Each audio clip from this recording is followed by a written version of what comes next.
Tall Tale TV. The Long Watch by Daniel E. Olesen. The Langston had been built in ancient times, protecting against raiders and unsavory creatures roaming the reach that lay beyond. Manning the Langston was one of the primary duties of the Order, and every watchtower had a knight and a garrison attached to it, at least ideally so.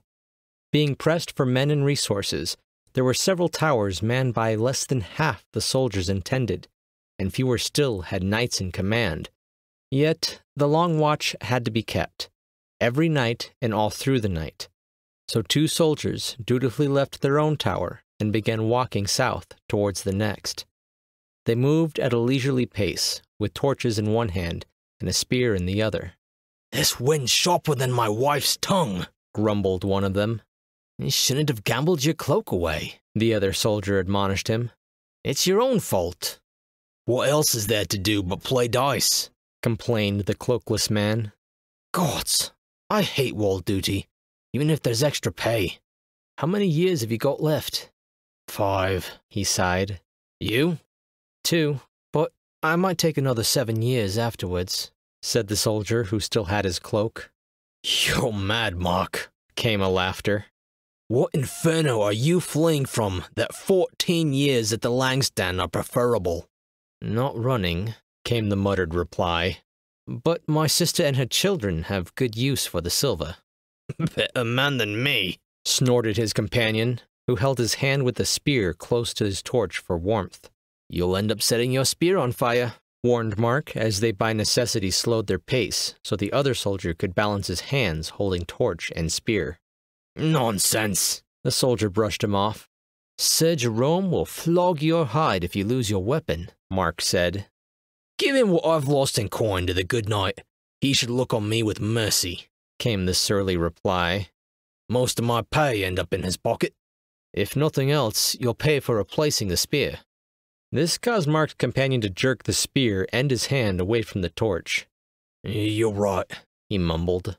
"Better not risk it." "A clever decision, Travis," Mark said gently, and almost without derision in his voice.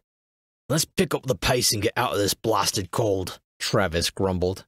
It was past midnight, and they were surrounded by black.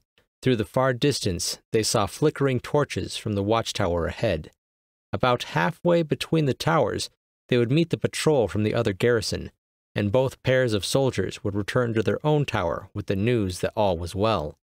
Soon after, a new patrol would be sent out. "There's the old birch tree," Travis remarked. On their side of the wall grew a lone tree, which the soldiers used as a mark for how far they had walked on their patrol.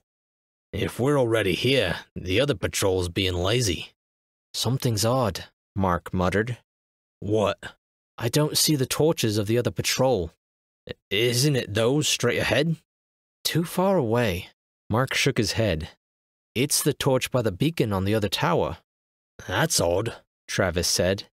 "Could they have gone outside without?"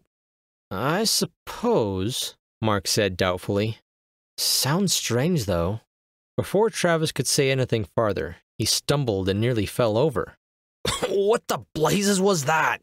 he cursed, and they both leaned down. The wall on which they walked was 10 feet wide, and so it could easily accommodate both of them walking side by side. However, on the side of the wall nearest the reach, they found a large shape that had caused Travis to stumble. Mark brought his torch down close while Travis grabbed the object. As he pulled it around, they both saw it was the body of an Order soldier. Immediately, both soldiers crouched low, making themselves less conspicuous. "An arrow," Travis pointed out. "Wait, several. Poor soul didn't even have time to scream a warning. You think his mate made it back to their tower?" "I doubt it," Mark replied. "We would have heard something. He was probably walking on the inner side and fell down from the wall as he was shot," Mark guessed, glancing over the inner ridge of the wall. There was a 30-foot drop to the ground, and the darkness completely concealed any bodies that might have fallen. "Raiders?" "I suppose so," Mark said hesitantly. "Just odd. Never heard of them crossing this far south. They usually do it up north by the mountains." Both of them glanced around, but in the darkness, nothing was visible to them. They must have put out the torches and moved on. Damn black boots are already inland. His body's not yet cold, though, Mark pointed out. It cannot be far. We must warn the towers, send out search parties. I'll take the south one. You go back, Travis said, straightening up. They'll probably be heading... He was cut short by an arrow that ingrained itself into his skull. As he fell down next to the other corpse, Mark had clear vision of the angle that the arrow had struck Travis with. It had not come from the ground east or west of the fortifications, but directly south. Their enemy was still on the wall.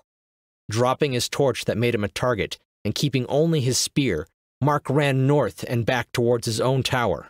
To arms! To arms! He yelled while the air whistled with arrows around him. We're under attack! To arms! He repeated his cry of warning until he was out of breath and running confiscated all remaining energy. Ahead of him was the faint light from the torch beside the beacon on top of his watchtower. Behind him, no farther arrows came. Reaching the tower, there was a glow of light coming from behind the door where the rest of the soldiers from Mark's garrison were on duty. Commotion could be heard as Mark shouted yet again. The door swung open, and death cries issued from inside. A warrior from the Reach, dressed in the dark leather and cloth that they employed on their raids, stepped out. The soldier of the order did not hesitate, but ran his spear straight forward and buried it in the outlander, who fell backwards. Mark let go of the spear, and instead leapt up the stone ladder carved into the side of the tower. On the flat roof of the watchtower was laid wood for a large fire. A torch hung burning in a ring by the edge of the tower, so fire was always available to light the wood. However, next to the torch stood another outlander. Unlike the raiders, he was clad in dark steel, and he seemed to melt into the surrounding darkness and the shadows cast by the flickering light. Only his eyes burned yellow. In his hands, he held a long, vicious blade. Mark drew his own short sword, attacking and trying to reach the torch. The outlander lashed out and struck Mark's blade out of his hand with terrible strength. Then he gave a cruel smile at seeing the unarmed man in front of him, so desperate to reach the torch. Mark stepped forward once again. It was all too easy to run the blade through the order soldier. Now it was Mark's turn to smile with blood running down from his mouth. With one hand, he held onto the hilt of the sword that was gutting him. With the other hand, he reached out and barely managed to close his fingers around the torch. Before the outlander could stop him, he pulled it out of the ring and threw it over their heads. It landed on the oil-soaked firewood and ignited it.